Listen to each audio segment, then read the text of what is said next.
Hello అండి, ఈ వీడియోని దయచేసి పూర్తిగా చూడండి, ఓకేనా? సగం సగం చూసేసి మీరు తెలుసుకోకుండా తప్పులు చేస్తే గనక మీ ప్రాణాల మీదకి తెచ్చుకుంటారు. మా దగ్గరకు ఒక ఫీమేల్ పేషెంట్ వచ్చారండి. జస్ట్ నిన్ననే ఆవిడకి ఒక 2-3 ఎపిసోడ్స్ లూజ్ మోషన్స్, వామిటింగ్స్ అండి. ఆమెకి అంతకు మించి ఏమీ లేదు. అయితే జనరల్ గా మనం ఎప్పుడైనా డీహైడ్రేటెడ్ గా ఉంటే బెస్ట్ సొల్యూషన్ ఓఆర్ఎస్, అది అందరికీ తెలుసు. సో వీళ్ళు ఏంటంటే కోకోనట్ వాటర్ అన్నిటికంటే బెస్ట్ అని చెప్పేసి within the span of 36 hours almost 5 litres of coconut water తాగిచ్చారు ఆమె చేత. జనరల్ గా ఏంటంటే ఓఆర్ఎస్ తాగుతుంటే అది ఉప్పగా ఒకలాంటి వికారమైన టేస్ట్ వచ్చేసి అది తాగేటప్పుడు వామిటింగ్ సెన్సేషన్ వస్తుంది. కాబట్టి ఏంటంటే కోకోనట్ వాటర్ కొంచెం స్వీట్ గా టేస్టీగా ఉంటాయి కాబట్టి తాగుతూ ఉంటే వెళ్ళిపోతా ఉంటాయి. తర్వాత ఇంకా వామిటింగ్స్ తగ్గట్లేదన్నమాట. హాస్పిటల్కి వచ్చారు. సో మా దగ్గర జనరల్ ఫిజిషియన్స్ చూస్తున్నారు ఆ కేసుని. తర్వాత నేను ఈసీజీ చూడగానే నాకు సడన్ గా అనిపించింది ఈసీజీలో ఏదో తేడా ఉంది, ఇమీడియట్ గా పొటాషియం చెక్ చేయండి అని. అంటే ఆ ఈసీజీని చూస్తేనే కొన్నిసార్లు అది పొటాషియం బాడీలో ఎక్కువైందా తక్కువైందా అనేది తెలుస్తుంది అనమాట. అండ్ ఇమీడియట్ గా నేను ఏబీజీ అనే ఒక బ్లడ్ టెస్ట్ పంపించాను. అంటే ఏబీజీలో ఏంటంటే మన బాడీలో ఉన్న సోడియం, పొటాషియం రఫ్ ఎస్టిమేట్స్ వచ్చేస్తాయి. సో ఆ టెస్ట్ చూడగానే దాంట్లో పొటాషియం 6.9 ఉందండి. ఇమీడియట్ గా పొటాషియం తగ్గడానికి సో అండ్ సో మెడికేషన్స్ ఉంటాయి అనమాట. ఇలా మెడికేషన్ ఇస్తున్నా సరే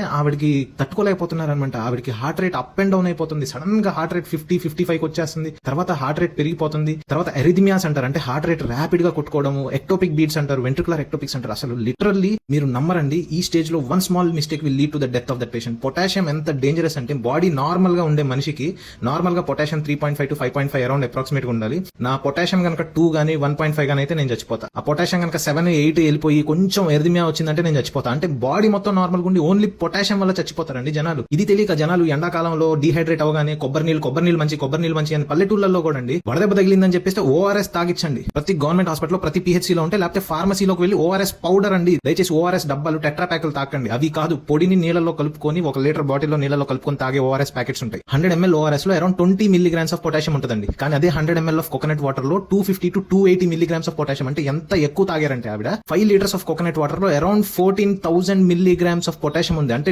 డైలీ మనం తీసుకోవాల్సిన పొటాషియం అరౌండ్ 4,500 milligrams. ఆమె 14,000 తీసుకుందంటే ఆల్మోస్ట్ 3 times ద డోస్ తీసుకొని ఆవిడ కిడ్నీస్ ఓవర్వెల్మ్ అయిపోయి ఆవిడకి ఆ పొటాషియం పెరిగిపోయి literally she went till death. ఈ వీడియో ఎందుకు చేస్తున్నానంటే చాలా మంది ఆర్గానిక్ నేచురల్ గా వచ్చేది మంచిది అని చెప్పేసి ఎక్కువ వాడేయడం. గుర్తుపెట్టుకోండి, అతి సర్వత్ర వర్జేయత్ అంటే ఏంటి? Anything in excess will cause harm to us అండి. 10 రూపాయలు ఇస్తే ఫార్మసీలో ఇస్తాడండి, లేకపోతే గవర్నమెంట్ హాస్పిటల్కి వెళ్తే ఫ్రీగా ఇస్తారు. అది నీళ్ళలో కలిపించి తాగిచ్చండి. 1 or 2 litres of coconut water maximum per day, it's okay అండి. కానీ దయచేసి ఎక్సెసివ్ గా ఓఆర్ఎస్ తాగించకుండా ఓన్లీ కోకోనట్ వాటర్ తాగించండి. అలానే కిడ్నీ పేషెంట్స్ ఎస్పెషల్లీ వాళ్ళ బాడీలో పొటాషియం ఎక్స్క్రీషన్ సరిగ్గా ఉండక వాళ్ళకి ఇంకా హై రిస్క్ ఉంటుంది. ఎందుకంటే ముసలోళ్లలో ఎండాకాలంలో ముసలోళ్ళు చనిపోతున్నారు అంటూ ఉంటారు కదా. వాళ్ళకి ఏంటంటే డిహైడ్రేట్ అవగానే పల్లెటూళ్ళు అందరూ పొలవమని కొబ్బరి నీళ్ళు తాగును అని తాగిచ్చి కిడ్నీలు ఫెయిల్ అయిపోయి ఎరిథమియాస్ వచ్చి ఇంట్లో చచ్చిపోతారు. ఎంతమంది ముసలోళ్ళు పల్లెటూళ్ళలో నేను చెప్పిన ఈ కారణం వల్ల చనిపోయి ఉంటారు తెలుసా? Nobody knows. So please share this video with all your friends and family. Coconut water is a natural electrolyte, నేను కాదన్ను, కానీ అతిగా దయచేసి వాడొద్దు. ORS is the best solution for dehydration.